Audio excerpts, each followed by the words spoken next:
Hello, hello, Josh Thomas, mortgage broker. I'm going to cover a couple of cool things today. I'm going to talk about interest rates and where they're going, home prices, where they're going, and I'm going to tell a little story about, I think, a mistake that I made. I'm interested to hear what you think about that in regards to pre-approving somebody and giving them some advice on their taxes, which I'll clarify later. And then last, I actually want to finish with a payment calculator. It's probably the leading question that people still can't get answers. I got a call last week from somebody. ChatGPT told me my payment would be 2,200 bucks a month, and I think I quoted him 3,500 a month. How did ChatGPT get it wrong? So I'm going to go ahead and go through those four things today. So let's go ahead and get started. Welcome. Thank you for joining me. Like I said, my name is Josh Thomas. I'm a mortgage broker here in Utah, helping Utah homeowners break free and get their homes paid off much faster, much safer than other ways that they have access to.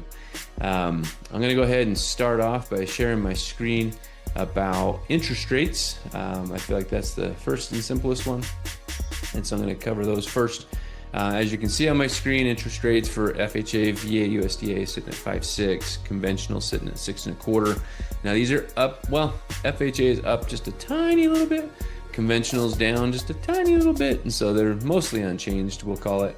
Why, where, guys, I wish I sound like a broken record for months now. Ever since March, Iran, this whole war on Iran thing has just kind of changed interest rates and the dynamics. It's brought inflation into our markets, and until that is over, probably for several months, we're not really going to see rates go down. Or if we see weakness in the economy, if we start to see job losses and things, we have a little bit, we have kind of a resilient economy where we've got some upward pressure on that economy now, and it still keeps growing and keeps doing well.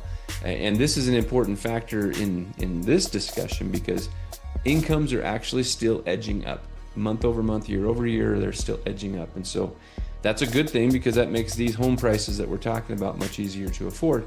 But there's going to be a moment where you can see those incomes go up. But if that changed, if we saw the economy really falter, job losses, unemployment rate climbing significantly, things like that, while inflation stayed low, then you're going to see interest rates actually start to drop.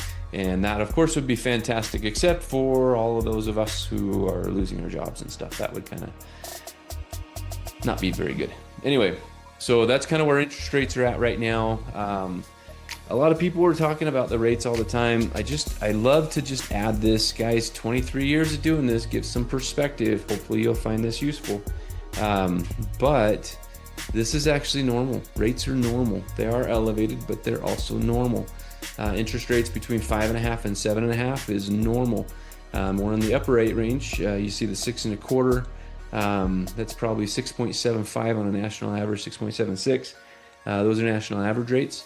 So we're on the upper end, but honestly, I don't really see them hitting the 7.5. I certainly don't see them exceeding that. But unless something like I just mentioned happens, I don't see them really going back down much either.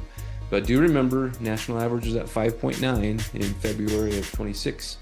And so we could easily get back there if we just kind of get this Iran thing needs to basically be done. So let's go ahead and talk about home price appreciation. This is kind of a mind blower, to be honest. So a couple weeks ago, I released one of the other videos. I talked about where home prices had been, not just for the last year or two, but for the last 80 years. If you haven't seen that video, go back and find it. I talk about home prices for 80 years, 86 years actually, guys. I feel like there's so much we can learn from that video and from that information specifically, but this is going to be more on that. So let me go ahead and share my screen on this one. I thought this was pretty cool. Now this is just me snipping a screen from one of the analysts that I pay to give me kind of their take on interest rates and the markets and stuff. And so ICE, now this is not the ICE everybody thinks of because of Trump and the immigration. This is ICE, I think it's Intercontinental Exchange. It's just the name of a data company. But they released their home price index for August, showing, this is just last week, showing that home values nationwide on average rose by 0.25%, or almost, well, I guess 1/5 of a percent year over year. and they increased by 1.71%, which is the highest annual growth rate in 14 months. Now this, what I'm about to say in this is going to be a little confusing if you stop and think about it. So their annual increase from last year is 1.71, but watch the rest of this. Looking at the past 6 months standalone, and annualizing the last 6 months, ICE's appreciation rates are on track for about 3%. So 1.71 from this time last year, but from last 6 months annualized, and they adjust for seasonal adjustments because this is a hot time of the year where home prices do climb, but they adjust it to basically be seasonal so that they kind of mute it, in other words. And then you forecast that out for a year and they're looking at 3%. Now, why is 3% important? And that is what I wanted to focus on. So 3% is very meager. For those that watched that video, I shared 80 years. 3% is very meager. We average over 6% per year, but what is 3%? So what you see is home prices are kind of like stairs, if you will. They kind of jump up and then they kind of go flat, and then they jump up and they kind of go flat. Right now, we're kind of in one of the flatter periods. We're still inclining though, and 3%, because people might say, oh, 3% is not that much. Well, 3% is actually a ton. So in Utah, I'm not talking the rest of you guys outside the country, I hope you're having a great time as well, but here in Utah, our median home price is around $550,000. So if you have a 3% appreciation on $550,000, that's $16,500. So that means you buy the house today, next year the house is worth $565,500. You didn't do anything to it. It didn't matter if you finished that basement or if it spruce up the yard or anything like that. It just means that it went up in value, and that's just what it's been doing. $16,500 now. I'd love to talk about 401ks and investments and stuff, but for the sake of this video, I just want to simply point out $16,500 is one of the best rates of return people can look for if they invest typical down payments of $15,000, give or take. For a lot of our first-time home buyers, a lot less than that for many of them as well. But we'll just say $15,000 to $20,000 is investment, and you're going to get $16,500 a year later. That's a lot. That's a really, really big return on your money. So don't underestimate the power of a bigger little 3% appreciation rate. Okay. All right. I told you I was going to tell you a story. And then I'll finish after the story. I'll finish with a payment calculator that's reliable. And you can take some screenshots and stuff when the time comes. Okay, here we go. You tell me, did I make a mistake? So a client calls me up. The client has been employed since last September. This is a couple months ago now that this story happened, so we weren't quite to the 1 year point at that time. But he had been self-employed prior to that. So he's employed now. And if you don't know this, we need a 2-year work history. You don't have to be on your job for 2 years, but we have to have a 2-year work history. We have to know about the stability. We're potentially giving you a 30-year loan.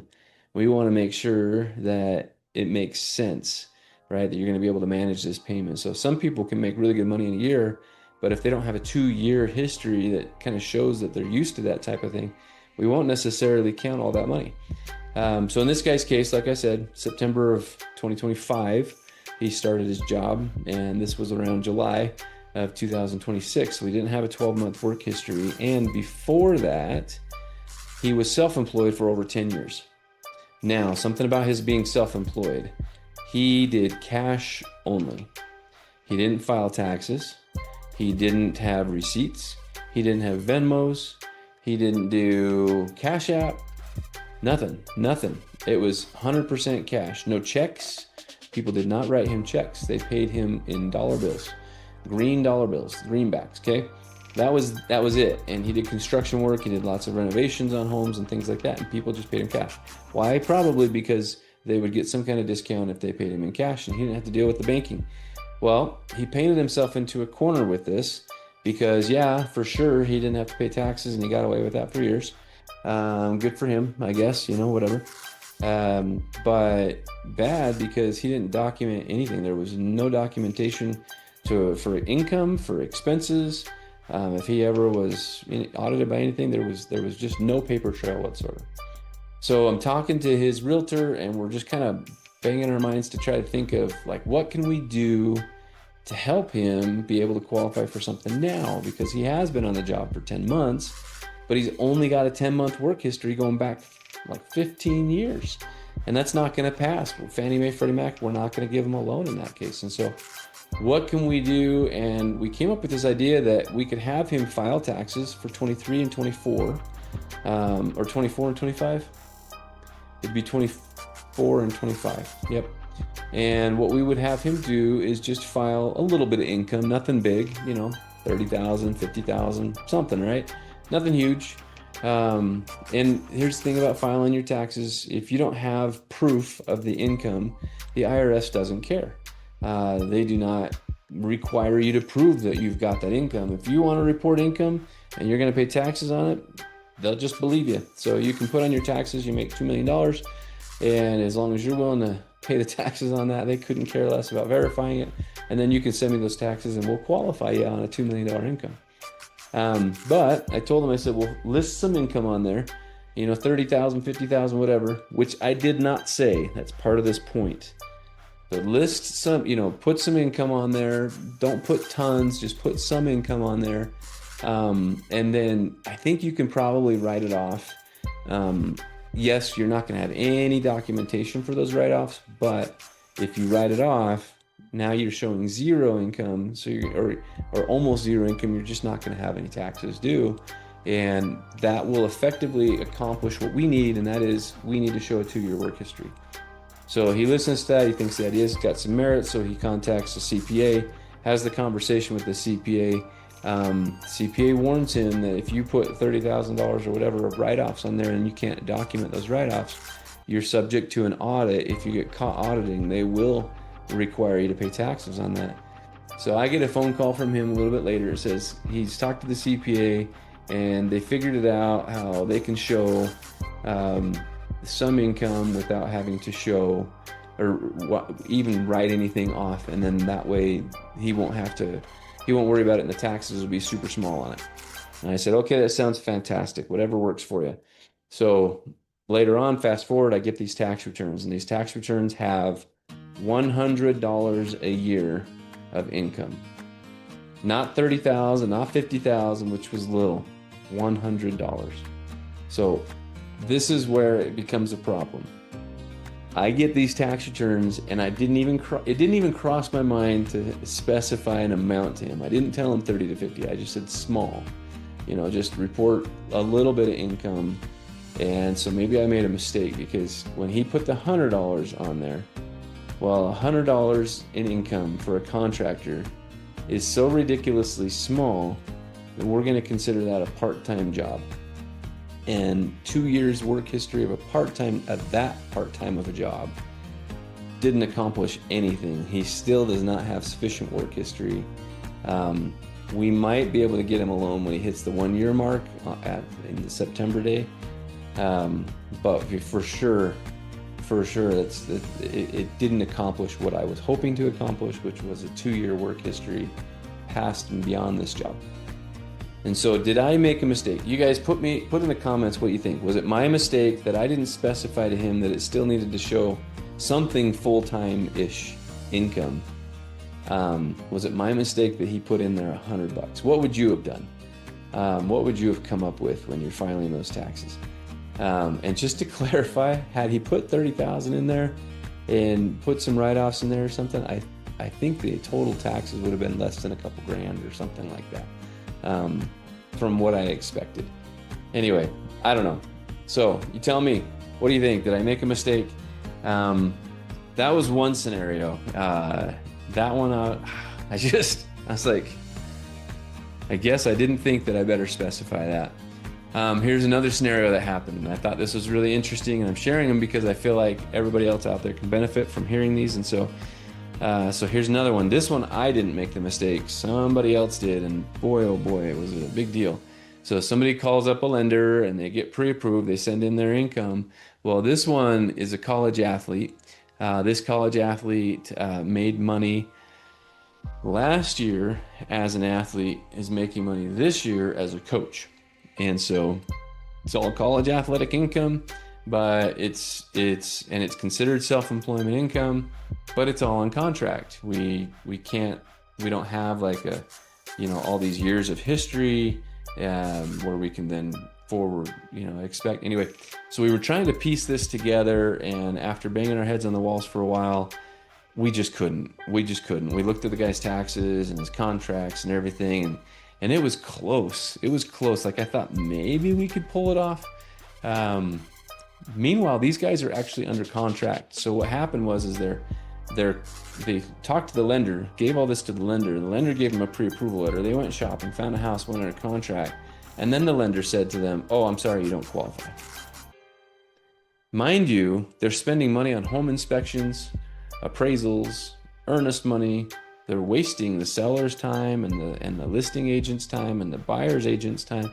All these people are, getting paid eventually, but if they cancel, they're wasting everybody. Thanks, lender, for not doing your job. That's when I got called, and I had a chance to look at everything, and we couldn't make it work. We tried, but instead we're talking about their parents. One of their parents were able to co-sign, and that solved it. The parents, as long as the parents didn't mind being on mortgage for potentially a couple of years, that solved it. And so, anyway, what do you think of that? That actually happens a little too often, in my opinion. So anyway, I was glad that wasn't my mistake.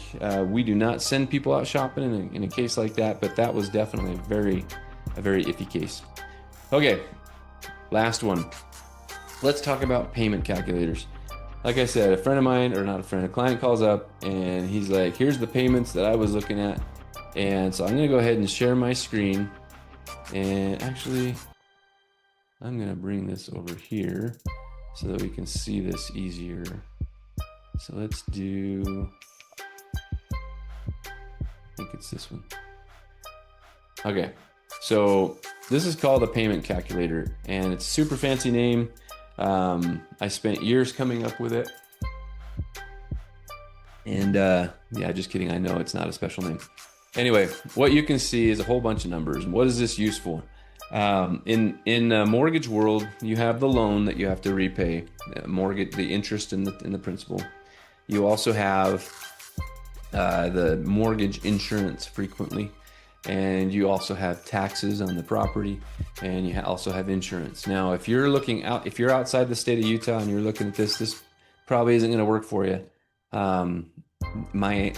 Florida, for example, you guys have way different homeowners insurance premiums than we have, and flood insurance. Texas, Oklahoma, you guys have Tornado Alley, and homeowner insurance is very, very different than us.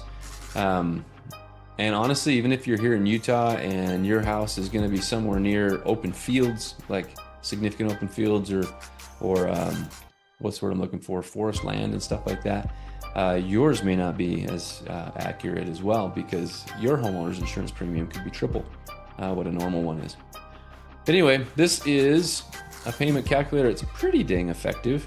How to read it. So Utah Housing is an example of a program that's 100% financing, so people very rarely will have to bring very little amounts of money to closing on this one. Depends on the seller and how much the seller's willing to pay in seller paid closing costs.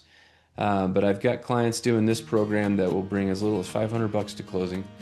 Anyway, if today's interest rates are close to 4.5%, then you would look at this, but we know they're not 4.5%. So if today's interest rates are closer to 6.5% or 7%, we're going to look at this. And how this works is $8.17. This is the cost per thousand. So what that means is you're going to multiply $8.17 times the number of thousands in the price. So if you're looking at a $500,000 home, or let's do an easy math so we can all follow along. If we're looking at a $100,000 home, which doesn't exist, I get that, but let's just say it does for this argument. If you're trying to do a Utah Housing loan in today's rates, you're going to basically take $8.17 times 100, because it's the cost per thousand, and you're looking at a $100,000 house. So you drop the thousands, multiply $8.17 by 1,000, and that's going to give you an $817 payment. Now, let's fast forward to today's world. $550,000 is our average price. So that means we're going to be looking at maybe a $500,000 price. If we do that, then it's going to be 500 times 817. So instead of an $817 price, you're going to be something closer to what? A $4,000 payment. Okay. So, and do the math, right? If you want, let's see if I can do my screen share here.